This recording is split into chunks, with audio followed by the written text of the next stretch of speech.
She built an empire. They called her unstoppable. But when death knocked on her door, not even the world's top doctors could save her.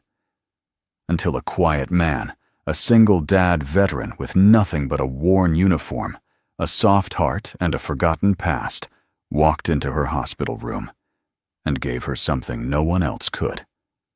This is a story about second chances, quiet courage, and the kind of love that heals not just the body, but the soul. If this kind of story touches something in your heart, we invite you to subscribe to our channel. Every week we share powerful, uplifting tales that celebrate kindness, resilience, and the miracle of love, especially for those of us who still believe in it. Now, lean in close. The story begins. New York doesn't stop for anyone. Even on a Wednesday morning in early October, with golden leaves swirling between honking taxis and corner coffee carts, steaming beneath crisp air, the city's rhythm marched on. That is, until Aurora Westwood collapsed. It happened on the 72nd floor of the Westlight Tower during the most anticipated quarterly board meeting of the year. The conference room was bathed in glass and light with a skyline that whispered power. Billion-dollar slides flicked by on the screen. Investors leaned forward hungry. Aurora stood at the head of the table, radiant, razor-sharp, utterly untouchable in her cream silk blouse and tailored navy pantsuit. Her eyes, steel gray, held an empire behind them. Then she blinked, hesitated. Her fingers trembled over the laser pointer. She reached for her water, but her hand missed. "Ms. Westwood," one of the board members asked. Aurora opened her mouth, but no words came. Instead, she dropped to the floor. The silence was louder than the thud. Phones fumbled. Shouts echoed. Her assistant screamed. CPR was attempted. Paramedics arrived within 4 minutes, but by then she was already slipping away. By noon, her name was on every screen in Times Square. Westlight, CEO in coma, mysterious neurological collapse. Headlines screamed. Stocks wavered. The city held its breath. 2 floors below the ICU at St. Alden's Private Medical Center, Ethan Callahan mopped the hallway floor as he did every morning. He wore an old janitor apron over a faded navy blue military jacket, threadbare at the elbows, but clean. His long brown hair was tied loosely at the back, and his eyes, deep set and quietly haunted, never seemed to miss much. Down the hall, a nurse rushed past him. "Room 802, Ethan," asked, his voice low, steady. The nurse slowed just enough to nod. "The Westlight girl. It's bad." Ethan didn't respond. He just tightened his grip on the mop. That evening after the hospital quieted, when fluorescent lights turned soft and the world outside turned to velvet, Ethan walked past room 802. He didn't mean to stop, but he did. Through the glass, he saw her. Not the titan on Forbes covers. Not the woman who'd built a tech empire before 30. Just a young woman in a white hospital gown. Pale, motionless, fragile. A single monitor beeped softly beside her. Machines hummed. The city's golden girl now reduced to heartbeats and wires. Ethan stared at her longer than he should have. Something tugged at him. Not pity, not awe. Recognition. A memory flickered. 23 years ago. A cracked stoop in a neighborhood where dreams didn't live long. A 12-year-old boy with bruised knuckles and nowhere to go. And a little girl, maybe 5 or 6, with tangled dark hair and scraped knees, who handed him a dirty baseball and said, "You look like someone who needs to win at something." She'd drawn a smiley face on the ball in Sharpie. On the other side, she'd written, "To the bravest boy in the world, never forget who you are." Ethan stepped back from the glass, heart thudding. Could it be her? He whispered to himself. No way. But as he turned to leave, a nurse entered the room and gently adjusted the IV line. Aurora's fingers twitched. Ethan froze. It wasn't much, but to a man who'd watched life fade from soldiers on battlefield dirt. He knew a sign when he saw one. That night, after tucking his daughter Lily into bed, Ethan dug through the box in the back of his closet, the one with old medals, torn photographs, and his folded service flag. And at the very bottom, still scuffed and faded after all these years, was the baseball. The smiley face was nearly gone, but the words were still there. Never forget who you are. He held it to his chest and closed his eyes. Back at the hospital the next morning, headlines kept screaming. Neurologists from Zurich were flown in. Security guards blocked the hall. No one knew what was wrong. No treatment was working. But Ethan knew one thing. He knew she had once given him hope when he had nothing. Maybe it was time to give it back. Ethan Callahan had never believed in fate. Not in the foxholes of Afghanistan, where bullets didn't care who you prayed to. Not in the hospital corridors, where he now pushed mop buckets past millionaires dying alone. Not even when he lost Claire, the only woman who ever made the word home mean something. But standing at the edge of room 802, holding that old baseball in his calloused hands, he felt something shift. Not fate exactly. Something quieter. A pull. He shouldn't be here. Janitors didn't linger on the critical care floor. They cleaned. They left. They were background noise invisible unless a trash can overflowed or someone spilled coffee on their designer heels. And Ethan had no intention of breaking that rhythm. He didn't want trouble. He didn't want attention. But he also couldn't look away. Behind the glass, Aurora Westwood lay motionless. Her hair fanned across the pillow like spilled ink. Machines tracked her vitals with cold precision, as if they were trying to understand a soul using numbers. He didn't know who she had become. But he remembered the girl who handed him that baseball, the girl who once saw through a boy's bruises and gave him back his name. And that girl, somewhere in there, was dying. Downstairs in the modest break room tucked beside the laundry chute, Ethan sat alone on a cracked vinyl bench. He turned the baseball over in his hands. It still smelled like sun and grass and youth. "Dad," a small voice called. Ethan looked up. Lily, his daughter, 8 years old, full of questions and courage, stood at the door, holding her backpack and a half-eaten apple. "You're early," he said gently. She grinned. "Mrs. Torres canceled class. Power outage. I thought I'd hang here till your shift ends." Ethan nodded and patted the spot beside him. She climbed up, feet swinging. They sat in silence a moment, Lily eyeing the baseball. "Is that yours?" she asked. It was, Ethan said. Then it wasn't. Then it was again. "That's confusing." He smiled faintly. "Yeah." Lily leaned closer. "Who gave it to you?" Ethan paused. "She was a kid I knew.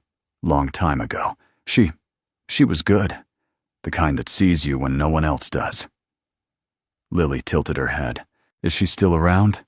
His voice softened. "She's upstairs. Not doing too well." A beat passed. "Can we help her?" Lily asked as if the answer were obvious. Ethan hesitated. Then he surprised himself by saying, "Maybe." That evening, as twilight crept over the East River, Ethan and Lily made their way quietly back to the 8th floor. The security presence had loosened. The frenzy from the first day had ebbed into tense waiting. The media attention was now on international medical teams arriving. But inside room 802, no one had made progress. The diagnosis was still elusive. The prognosis grim. "Stay close," Ethan whispered. Lily nodded her hand in his. At the door, he paused, then slowly pushed it open. The room smelled of antiseptic and quiet despair. Aurora's chest rose and fell in shallow rhythms. Lily approached the bedside carefully, like a child who knew sacred ground when she saw it. "She's pretty," Lily whispered. Ethan set the baseball gently on the table beside Aurora's hand. For a moment, nothing happened.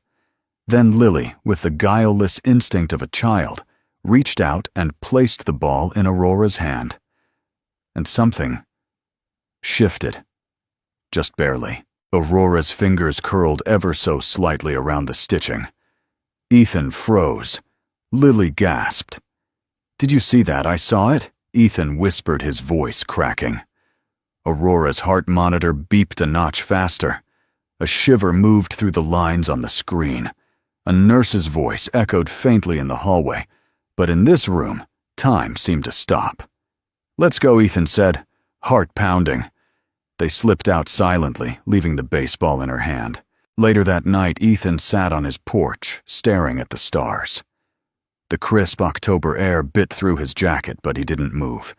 His hands trembled, not from cold, but from memory. Never forget who you are. He had forgotten. Somewhere between the battlefield and the funeral, between changing diapers and wiping strangers' blood off tile floors, he had let himself become invisible. But now something inside him stirred. Not hope, that was still too far, but a pulse. Inside room 802, a nurse named Nancy paused during her 11 p.m. check-in. She noticed Aurora's hand loosely wrapped around the old baseball. Odd. She reached to adjust it, but Aurora's grip tightened just slightly. Nancy blinked. She glanced at the monitors. Her eyes narrowed. And then, just for a second, barely more than a flicker, she thought she saw a tear trail down the corner of Aurora's cheek. She stepped back. Breath caught in her throat. "Doctor," she called out, voice shaking. "You need to see this." The next morning, room 802 had changed. Nothing dramatic. The machines still hummed. The nurses still whispered. But those who paid attention, who really watched, could feel it. Aurora Westwood's color was less pale. Her breathing had smoothed, and though her eyes remained closed, her fingers still gently cradled the worn baseball, like it was something precious. Not a prop, not a toy, but a memory too sacred to let go. Nancy stood near the foot of the bed, arms crossed, watching the monitors flicker with more energy than the day before. She'd been a nurse for 26 years. She'd seen people leave, come back, and some just drift away. This felt like drifting in reverse. Dr. Manning stepped in his coat, crisp, his eyes tired. Vitals Nancy didn't answer right away.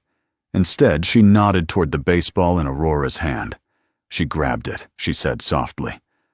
All on her own. Dr. Manning raised an eyebrow. That old thing. Nancy met his gaze. "I've been here a long time, Doctor. You learn when something doesn't belong in the medical report, but matters anyway." Downstairs, Ethan was refilling the mop bucket when Nancy appeared behind him like a ghost. "You left something upstairs," she said quietly. Ethan looked up, startled. "What?" She tapped the side of her nose. "Don't play dumb. I know it was you. The baseball. Her hand, that tear." He hesitated. "You saw that Nancy stepped closer. I don't know what you did, but something changed. Don't stop." Ethan lowered his eyes. "I'm not a doctor." "No," she said. "You're a human being. And right now she doesn't need another diagnosis. She needs whatever the hell that was last night." Ethan stared at the mop water, then nodded. That evening, after Lily finished her homework on the break room floor and fell asleep, curled up in a faded armchair, Ethan sat with a small box in his lap.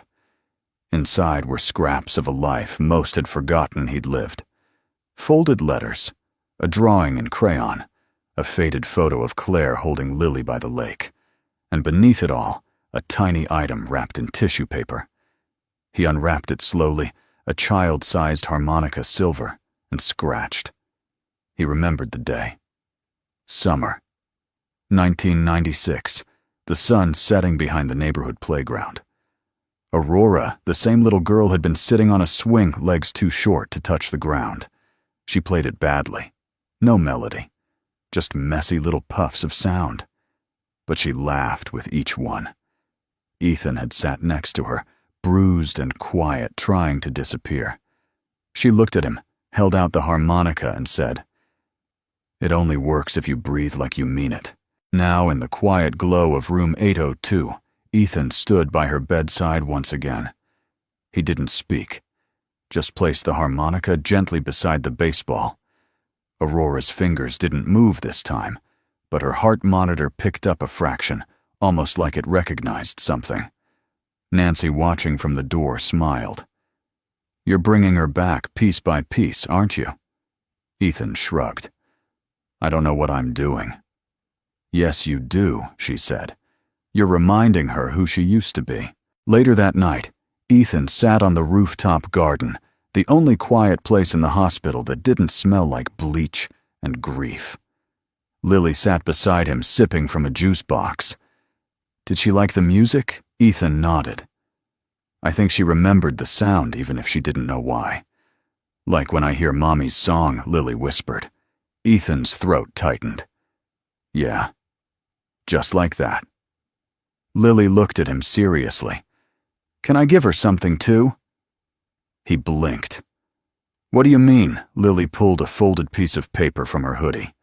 It was a hand-drawn card, colored with crayons, showing a big-hearted stick figure girl lying in a hospital bed, and beside her, a man, a little girl, and a baseball with a big, smiley face. Ethan smiled, eyes stinging. "It's perfect." The next day, the drawing sat propped up on Aurora's bedside table. It was silly, childlike, imperfect. But it filled the room with warmth the machines couldn't measure. And sometime near sunset, as the light hit the card just right, Aurora's eyes fluttered, only for a moment. But this time she wasn't just twitching. Her lips moved. Nancy leaned in. "Ms. Westwood, can you hear me?" A breath, so faint it could have been imagined. Then, ever so softly, Aurora whispered one word, "Remember." Downstairs, Ethan dropped his mop handle mid-sweep and looked up as if something invisible had touched his shoulder. He didn't know why, but he smiled. It was only one word, barely audible, a whisper lost in the hum of machines.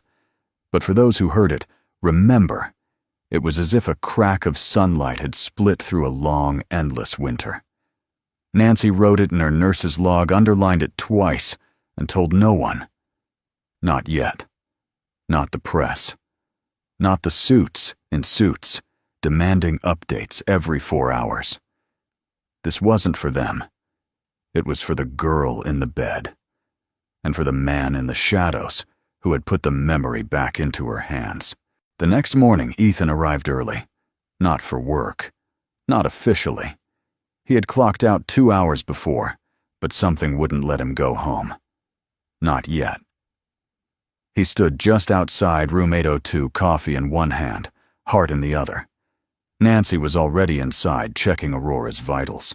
She spotted him through the glass and gave a barely perceptible nod. The harmonica and baseball were still there. So was Lily's drawing. Aurora hadn't stirred again, not in any obvious way, but her facial muscles had relaxed. Her skin had warmth. The machines agreed. And Nancy, seasoned as she was, didn't need charts to know something had turned. Ethan stepped in quietly. "Morning," Nancy said, not looking up. He nodded. "How's she doing?" Nancy hesitated. "Peaceful.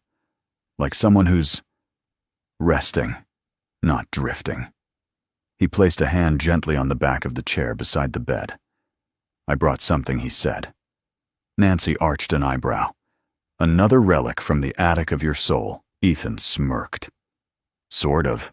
He reached into his coat pocket and pulled out a worn paperback book, Goodnight Moon. The edges were chewed, the pages soft from use. This was Lily's favorite, he said. Claire used to read it to her every night, before the chemo got too hard. Nancy's smile faltered. "You sure about this?" She might not remember the words Ethan said, but she might remember the rhythm, the voice, the lullaby of it. Nancy stepped back. I'll give you a minute. Alone with Aurora, Ethan pulled the chair close and sat down slowly. He opened the book. In the great green room there was a telephone and a red balloon. His voice was gentle low, the kind a man uses with someone he knows will never answer. But he read anyway. Every page, every line, until the last. Good night noises everywhere. He closed the book and looked up. Aurora hadn't moved, but a single tear rolled down the side of her face. Later that afternoon, Lily skipped down the hallway toward the break room, a new drawing clutched in her hand. She found Nancy in the hallway, outside room 802. Did she like the book? Lily asked eagerly. Nancy smiled. She listened to every word. Lily beamed. Then I want to give her this. She unfolded the new picture, this one drawn with more detail.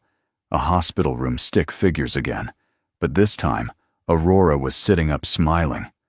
A sun beamed through the window. The baseball had wings. Nancy chuckled.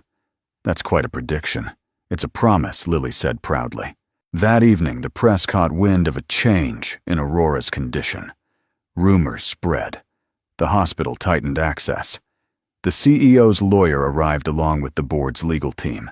The hospital director called for controlled optimism.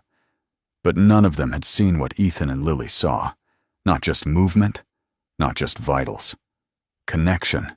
That night in their modest apartment above the laundromat, Ethan sat on the edge of Lily's bed. Tell me again how Mommy used to read, Lily said sleepily. Ethan smiled, brushing a curl from her forehead. Slow and soft, like her words were wrapping you in a blanket. Will Aurora be okay? She asked. Ethan hesitated. I don't know, but she's not alone anymore. Lily nodded.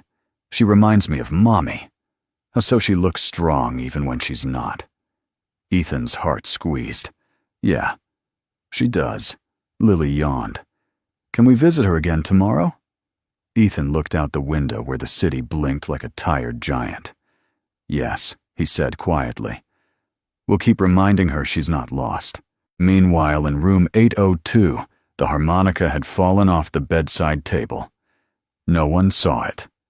No one heard it. But Aurora's hand, without warning, reached slowly over the edge of the bed and picked it up. By Thursday morning, Aurora Westwood was trending again. Not for a lawsuit, not for a product launch or a corporate power play. This time, it was because she moved her hand. An offhand remark from an intern to a reporter had spiraled into headlines. Miracle recovery. Westlight. CEO reacts to stimuli Silicon Valley. Sleeping Beauty wakes outside St. Alden's Medical Center. Cameras multiplied. Reporters camped on benches ready to pounce. The hospital PR team went into overdrive. But inside room 802, none of that mattered. Aurora, still in a coma, held a harmonica in one hand and an old baseball in the other. Dr. Manning stood stiffly near the monitors. His fingers tapped a pen against his clipboard. The rhythmic tick, tick, tick, betraying the unease he didn't show on his face. Across the room, Nancy adjusted Aurora's IV with slow, deliberate care. I know what the readings say, he muttered, but we're not out of the woods. Not by a long shot. No one said we were, Nancy replied without looking up. He hesitated. I don't like these anomalies. Emotional objects shouldn't be overriding neural diagnostics. Nancy turned, eyebrow raised. And yet here she is, holding two emotional objects and stabilizing by the hour. Dr. Manning sighed, reluctant, but honest. I can't explain it. Nancy softened. Then maybe stop trying. Just observe. Downstairs, Ethan leaned against the vending machine. Arms crossed, a slight furrow between his brows.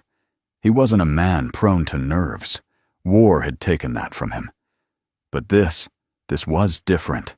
He was starting to believe in things he'd buried, like timing, like connection, like the possibility that someone lost might not be lost forever. Dad, a familiar voice called. Lily. Breathless. She moved her hand again.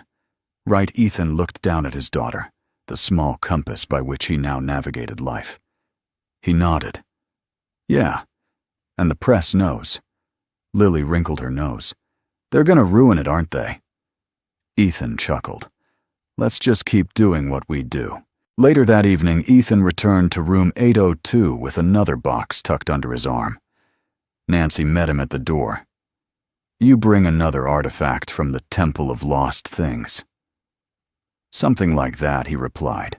He placed the box on the table beside Aurora. Inside was a plastic snow globe.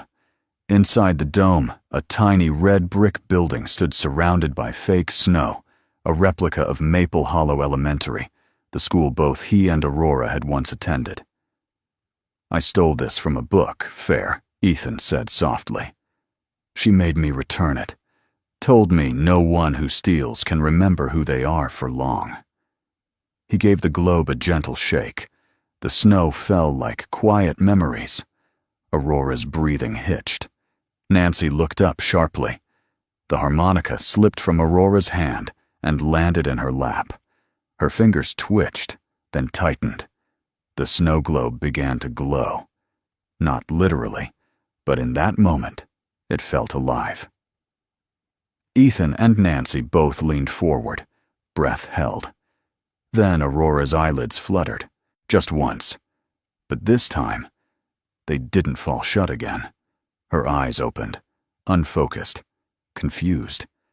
Nancy grabbed her wrist, checking her pulse. Aurora, can you hear me? The CEO blinked slowly, her lips parted. And then, in a voice that was more breath than sound, she whispered thin. He stepped closer, stunned. I'm here. She looked straight at him. The recognition wasn't full. It was foggy faint, like someone staring through frosted glass. But it was there. You were there, she murmured with the swing set and the ball. Ethan's chest tightened. Yeah, you gave it to me. I told you. To remember. You did, he said softly. And now I'm here to remind you. Tears welled in her eyes, but no panic, no fear. Just the quiet, aching echo of something lost, finally turning home. Nancy, quietly wiping her eyes, whispered, I'll give you two a moment. Outside room 802, the hallway began to buzz. Someone had noticed the machines, the facial movement, the open eyes. Within minutes, executives, lawyers, security, and PR staff converged like a tide. But inside the room, Ethan ignored the rising storm. He reached out gently, took Aurora's hand, and just held it. Nothing flashy, no speeches, just presence. She stared at him, a faint smile tugging at the corner of her mouth. I forgot everything she said. Ethan shook his head. Not everything. That night, while the world speculated and headlines swirled, Aurora Westwood slept peacefully for the first time in weeks.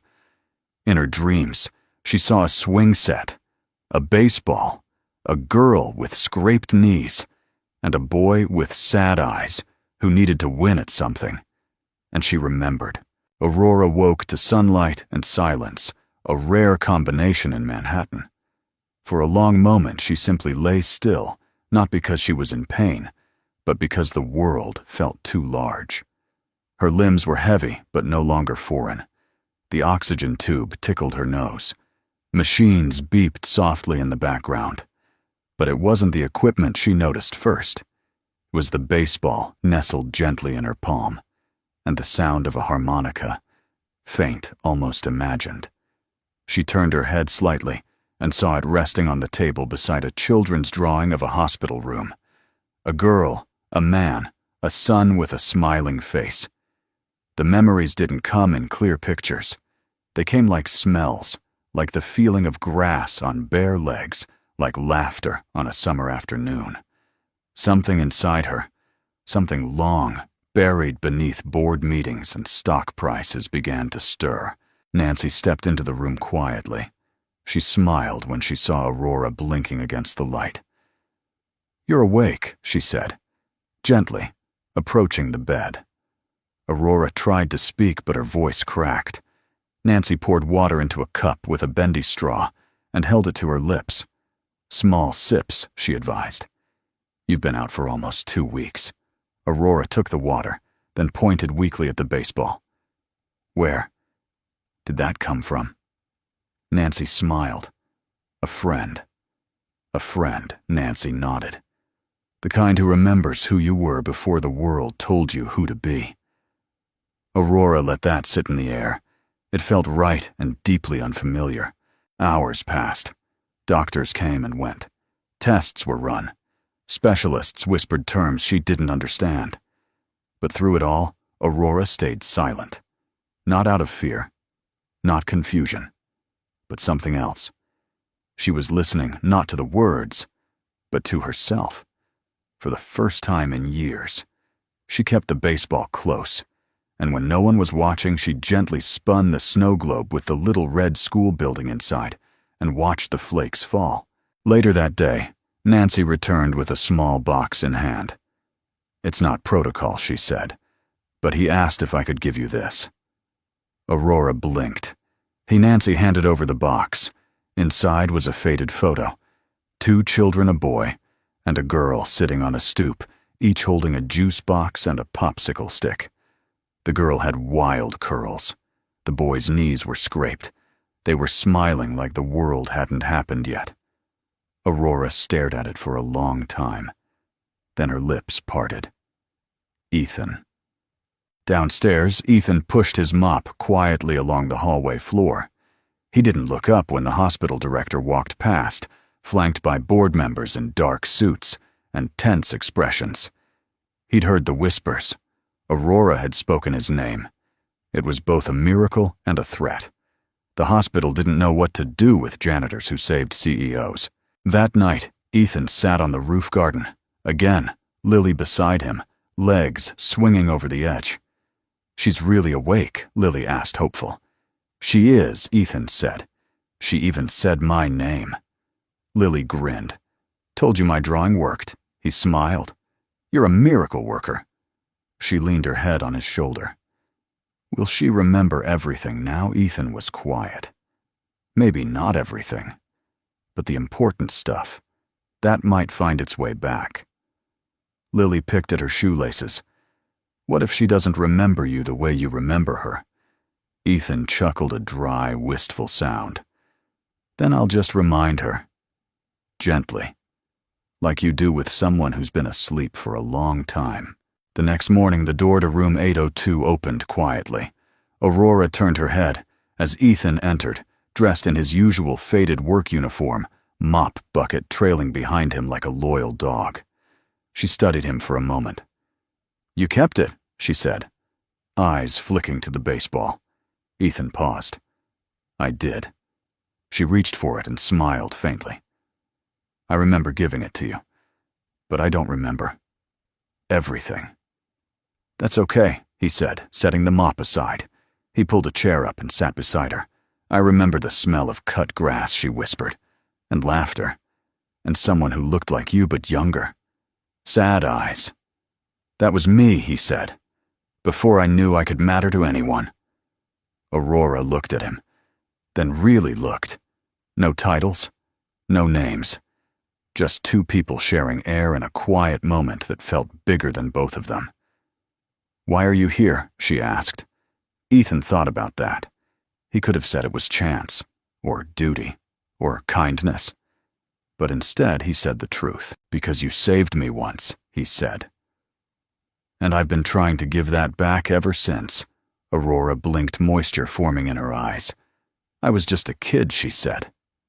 "Doesn't matter," Ethan replied. "You saw me when no one else did. That kind of seeing, it sticks." They sat there in the stillness, no machines interrupting, no doctors, probing, just presence. And for the first time since waking, Aurora felt safe. Outside, the reporters were still waiting.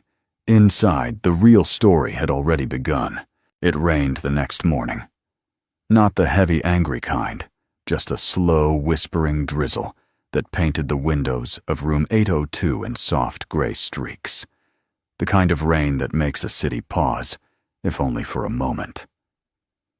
Aurora watched it silently from her hospital bed. She was sitting up now, barely with pillows behind her back, but upright nonetheless. Her hands rested on the blanket, the baseball still tucked gently in her palm. She didn't know why it mattered so much, but it did. She turned it over again and again, letting her thumb trace the faded red stitching.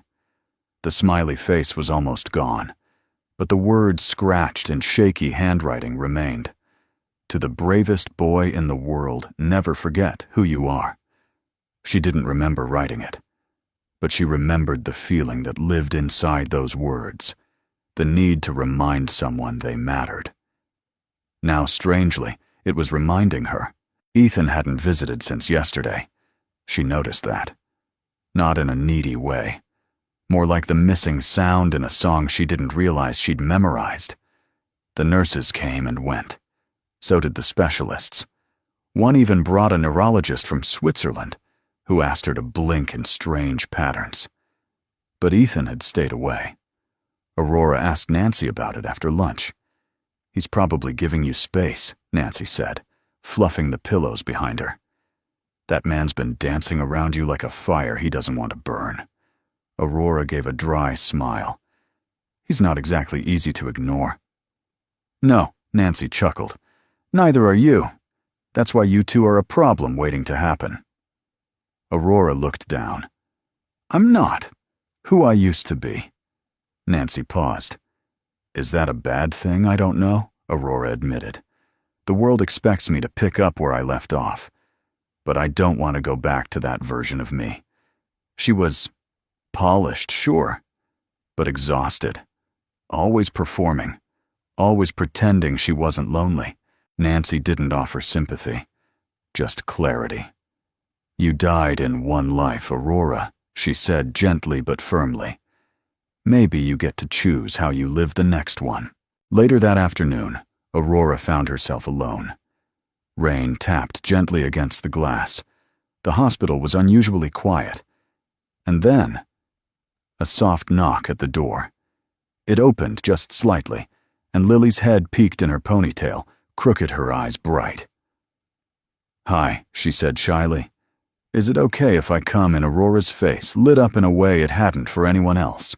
"Of course." Lily entered, holding a small paper bag. "I brought you something." She climbed up into the visitor's chair and carefully pulled out a peanut butter and jelly sandwich, cut diagonally and wrapped in wax paper. "My dad says hospital food is sad. I figured you needed real food." Aurora laughed, truly laughed for the first time since waking. Lily smiled wide. "That's better." They talked for a while, about books, about Lily's school, about how loud nurses snore on the night shift, and somewhere in the middle of the story, about a frog in the lunchroom. Ethan appeared at the doorway. He froze, surprised to see Lily already there. Aurora looked up, eyes softening. "You're late." He gave her a crooked smile. "I didn't realize you had company. She's better than all the doctors," Aurora said. "And more honest." Lily beamed proudly. "I told her the harmonica wasn't really magical, just old." Ethan laughed. "She's right. It only works if you breathe like you mean it." Aurora looked at him, really looked. The man who once sat on her stoop as a boy with dirt on his knees. The man who had disappeared into shadows and now quietly saved her life without asking for a thing in return. "You kept everything," she whispered. Ethan stepped forward slowly. "I wasn't sure why. I just couldn't let it go." Their eyes met. Something shifted. A silence fell over the room, not uncomfortable but charged. Lily, sensing something too grown up for her to interrupt, slid off the chair and handed Aurora the sandwich. "I'm gonna go draw something," she said sweetly, then tiptoed out with her backpack bouncing behind her. Ethan remained awkward now. Aurora looked down at her lap. "I owe you more than I can say." "You don't owe me anything," he said. "You gave me a reason to breathe when I had none. I just returned the favor."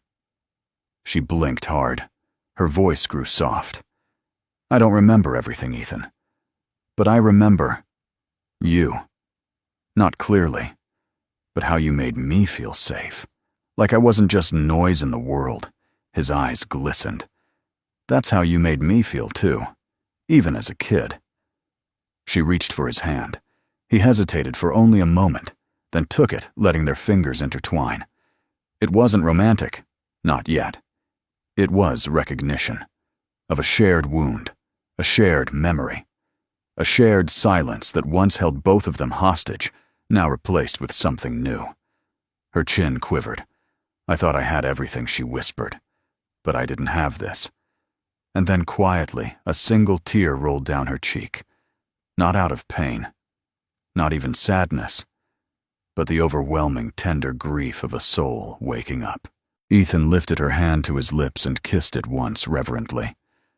You're home, he said, even if you don't know the address yet.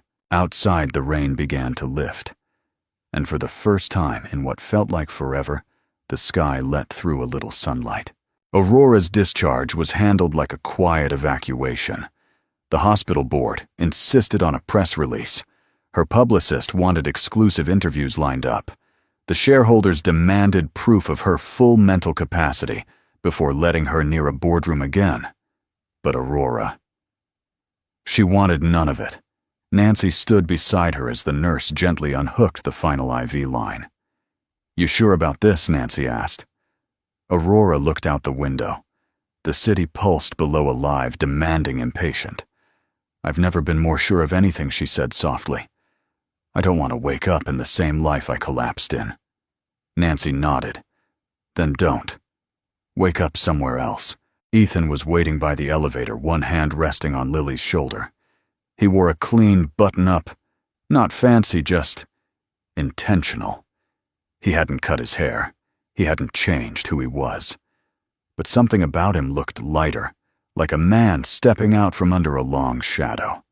Aurora stepped into the hallway, slowly using a cane more for balance than need.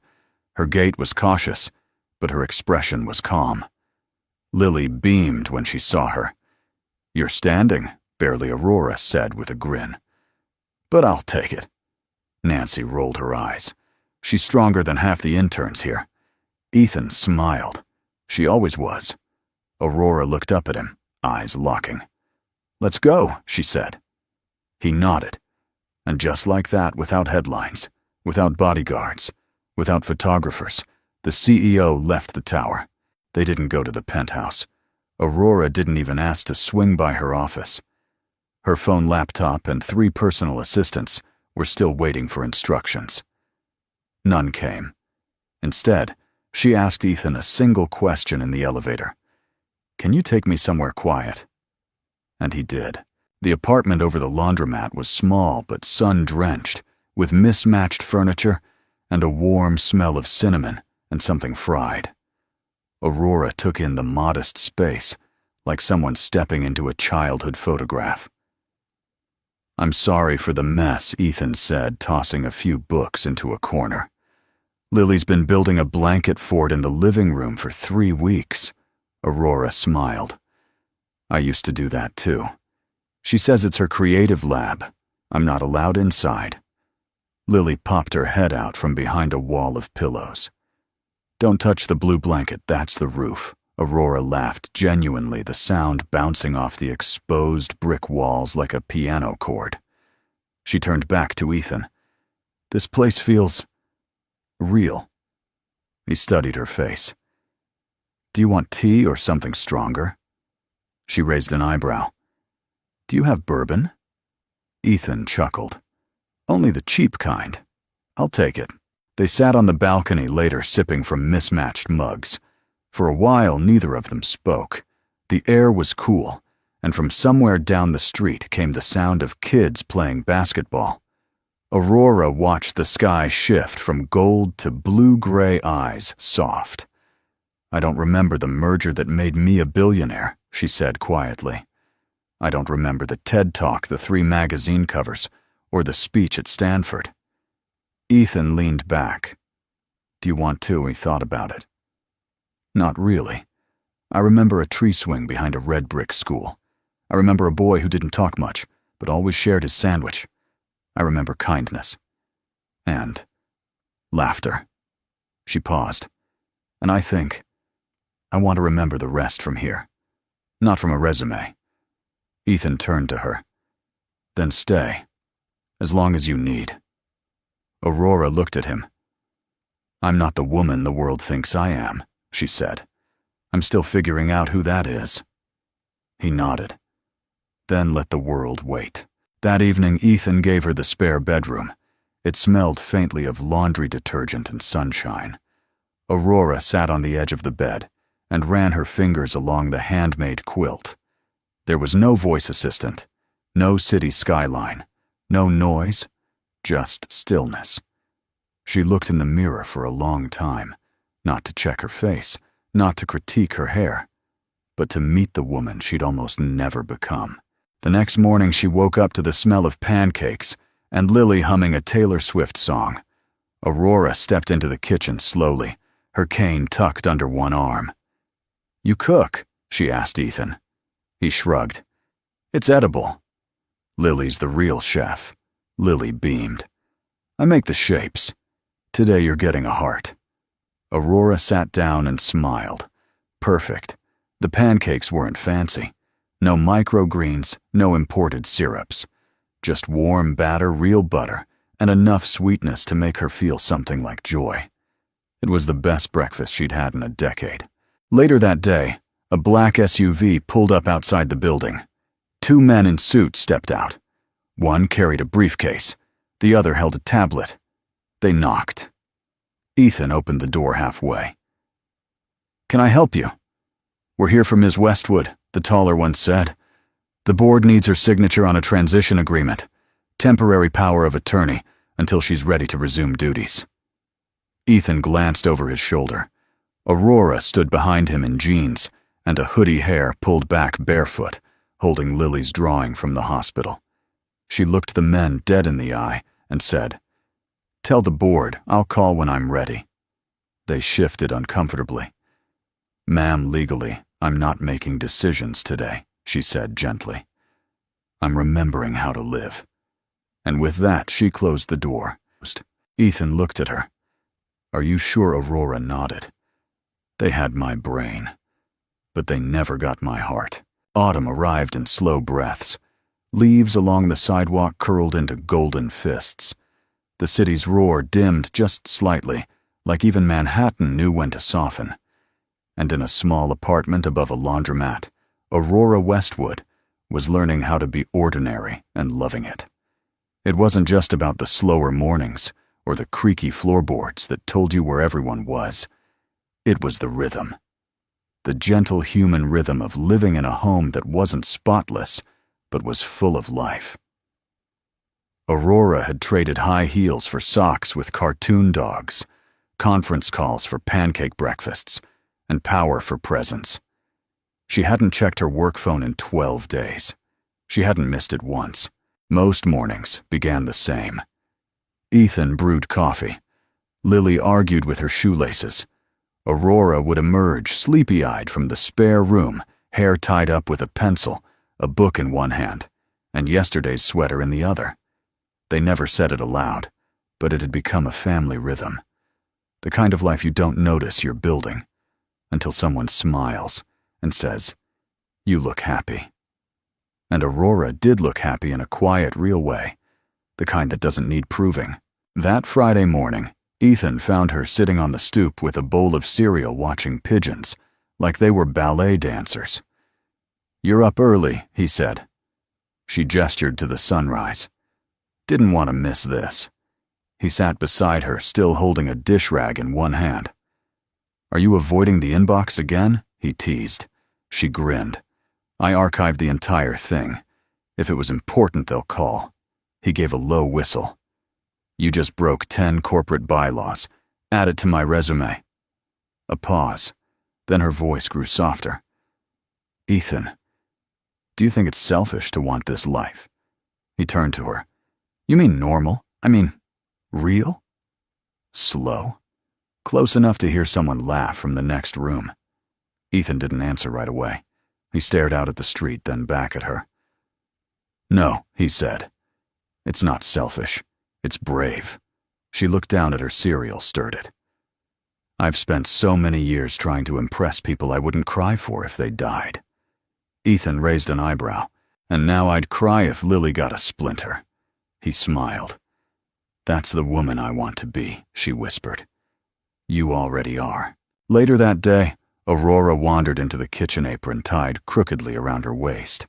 She had decided she was going to cook dinner, a real one from scratch. Ethan stood nearby watching with amusement as she diced an onion like it was a science experiment. "You're holding the knife like you're negotiating a merger," he said. "Well, mergers don't cry back," she sniffled, eyes watering. He stepped behind her, guiding her hands gently. "Like this. Curl your fingers inward. The blade should glide." His breath was close, his touch gentle. Aurora didn't move. Her heart fluttered in a way that had nothing to do with onions. "Better?" he asked. She nodded, suddenly aware of how close they were. But before anything more could happen, Lily burst into the room, waving a school flyer like it was a winning lottery ticket. "Dad, Miss Karen says I can bring someone to Family Day next Friday. Can I bring both of you?" Ethan blinked. Both Lily nodded with conviction. "You're my dad, and Aurora is my almost mom." Aurora froze. Ethan looked at her, not panicked, not embarrassed, just open. She knelt down to Lily's level. "Are you sure you want me there?" Lily threw her arms around her. "I want you in every story I tell." Aurora held her tightly, blinking back tears. "I'll be there," she whispered. That night, after Lily had gone to bed, Ethan and Aurora stood out on the fire escape sipping tea. I didn't expect her to say that, Aurora admitted. "She sees the truth before we do," Ethan said. Aurora nodded slowly. "You know, I used to think the only thing I was good at was building companies, making money, making people believe I had all the answers. And now," she looked at him, "now I think the best thing I've ever done is show up here." He didn't speak, just stared at her, like he was trying to memorize this exact version of her. "Ethan," she whispered, "what if I stay tonight?" She shook her head. "Stay. For good." The question hung in the air like a wish made at midnight. Ethan's voice was low, almost afraid to break the moment. "You'd trade the world." For this, Aurora looked up at him, her voice steady. "No," she said. "I'd trade the world to keep this." And for the first time he kissed her, not with urgency, not with passion, but with recognition of everything they had lost and everything they had finally found. Family Day at Eastwood Elementary smelled like construction paper glue sticks and cafeteria spaghetti. The gymnasium was filled with folding chairs, string lights, and a stage that creaked under the weight of childhood dreams. Parents stood in small huddles holding coffee in styrofoam cups, their eyes half watching the chaos of streamers and glitter.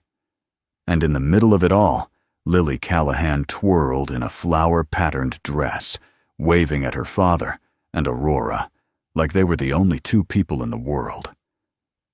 "Third row center," she shouted, pointing to two seats she'd taped their names to in crooked handwriting. Aurora looked at Ethan with a soft smile. "She's organized. That's dangerous." "She gets it from her mother," Ethan said quietly. Aurora's smile faltered for just a second. "I wish I'd known her," she said gently. Ethan looked at her, not with sorrow, but peace. "She'd have liked you." Claire wasn't afraid of strong women. Aurora sat down, adjusting the hem of her jacket. "That makes two of us." The lights dimmed. A teacher with too much enthusiasm introduced the class. Then came the performances, one after another, small voices belting out songs, poems, and skits. When it was Lily's turn, she walked to center stage, holding a piece of yellow construction paper folded in half. She took a deep breath and began, This is a story about a girl, her dad, and the woman who gave them back their smiles. Aurora blinked, stunned. Once the girl's daddy was very sad, and the world felt too big. But then they met someone who remembered how to laugh, even when she forgot everything else. People chuckled gently. She didn't know she was magic, but she was. Because she didn't try to fix everything. She just stayed. And we got better. Lily paused, scanning the crowd eyes resting on Aurora. So this is my story. It's not finished yet. But I hope it ends with all three of us, in the same home. Silence. Then applause.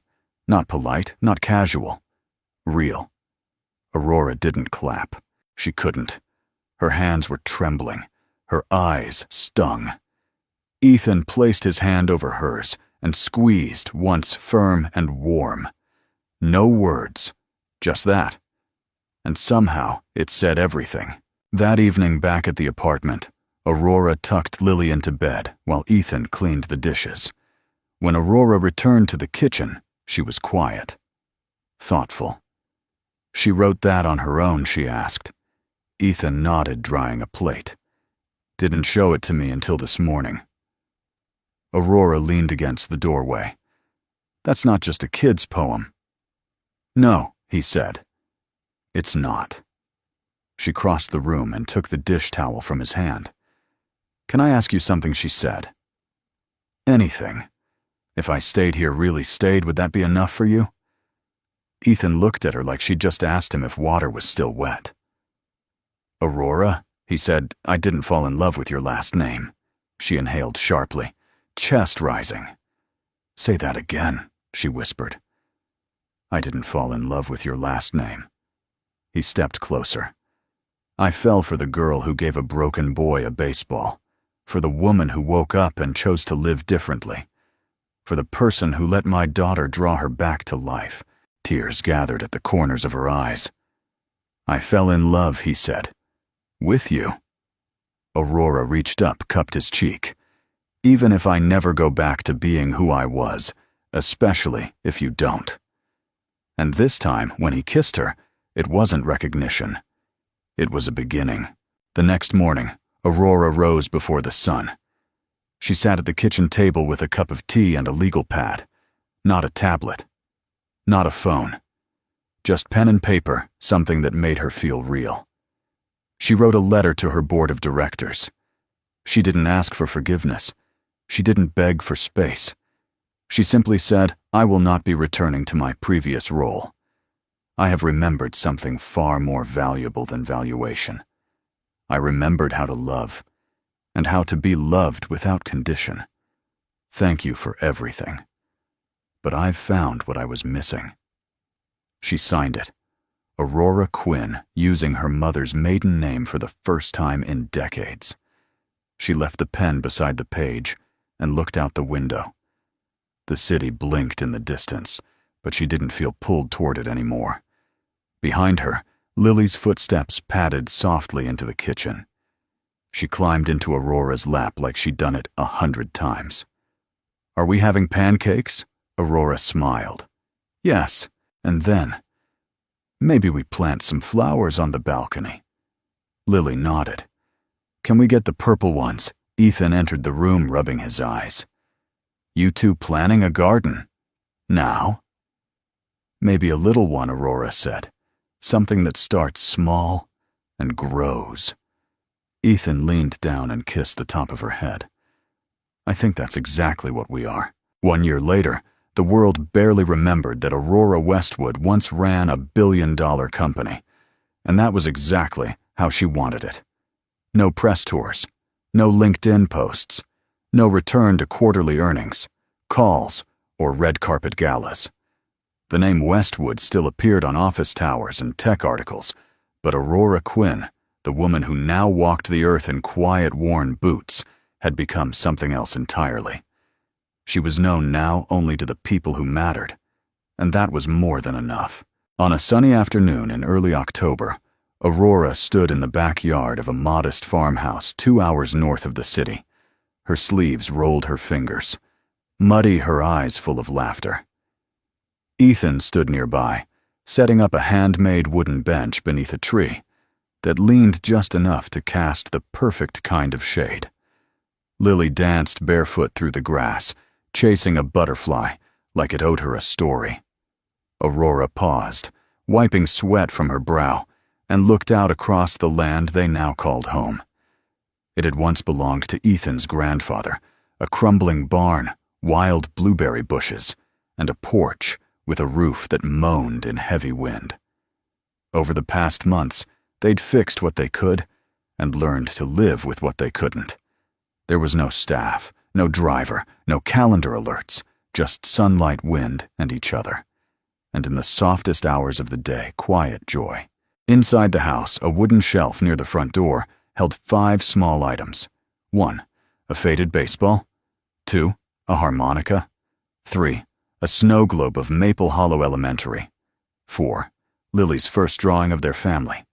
5, and most recently, a framed photo Ethan, Lily, and Aurora beneath the backyard tree, faces, sunlit eyes shining. It wasn't the kind of photo that would make a magazine cover, but it was the kind that built legacies. That evening, as the sun folded into gold behind the hills, Ethan and Aurora sat together on the porch swing, Lily curled up between them, already half asleep. The wind stirred gently, lifting the hem of Aurora's dress, carrying the scent of rosemary from the garden. I was thinking Ethan said softly about the day we met. The real first day. Aurora smiled. You mean when I gave you the baseball? No, he said. That was your beginning. Mine came later, the day you looked at me like I wasn't invisible. Aurora leaned her head on his shoulder. You never were. Not to me. They sat in silence for a long time. The kind of silence you earn. Then Lily stirred, mumbling, Tell me a story. What kind of story? Ethan asked. One where someone gets found? She murmured, not opening her eyes. But they didn't know they were lost. Aurora's throat tightened. Ethan looked at her, smiled faintly. You want to do the honors? Aurora thought for a moment. Then she began. Once there was a girl who thought she had to be strong all the time. She built tall buildings and big dreams and wore heels that clicked like power. But one day, her mind went quiet. Her body said, Stop. And no one could reach her. She glanced at Ethan. He nodded her forward. Until someone came. Not with medicine, not with answers, but with something simpler. A memory. A baseball. A harmonica. A little girl with drawings. And a man who still believed in quiet things, like kindness and pancakes and morning sunlight. And little by little, she remembered not who she had been, but who she still was. Lily, now fully asleep, smiled in her dreams. Aurora looked out at the twilight. The end. Ethan took her hand, kissed her knuckles. Not the end, he said. Just the good part. A week later, a padded envelope arrived in the mail. Inside was a book, hardcover cream-colored, titled The Gift of Remembering. On the dedication page it read, For Ethan, who held on to what I forgot and gave it back without ever asking why. For Lily, whose heart reminded mine how to beat again. And for anyone who thinks they're lost, may you find someone who stays until you return. The book quietly climbed the bestseller list. But Aurora didn't care. She never checked the numbers. She was too busy planting tulips with Lily and writing the next one. In a world obsessed with the next big thing, she had chosen something small. A love that needed no memory. A life that needed no audience. A story that needed no headline. And in doing so, she'd found something most people spend a lifetime chasing: peace. If you've made it this far, thank you. Truly. We'd love to know where you're watching from. Whether you're sipping coffee in a quiet town riding the night shift or relaxing with family, please share your city or country in the comments. It warms our hearts to see how far these stories travel. And if this story moved you in any way, We invite you to subscribe to our channel for more tales that celebrate the quiet strength of love, kindness, and human connection. From our hearts to yours, thank you for watching. We're so grateful you're here. Until next time, stay kind, stay hopeful, and remember, sometimes the smallest moments leave the deepest marks.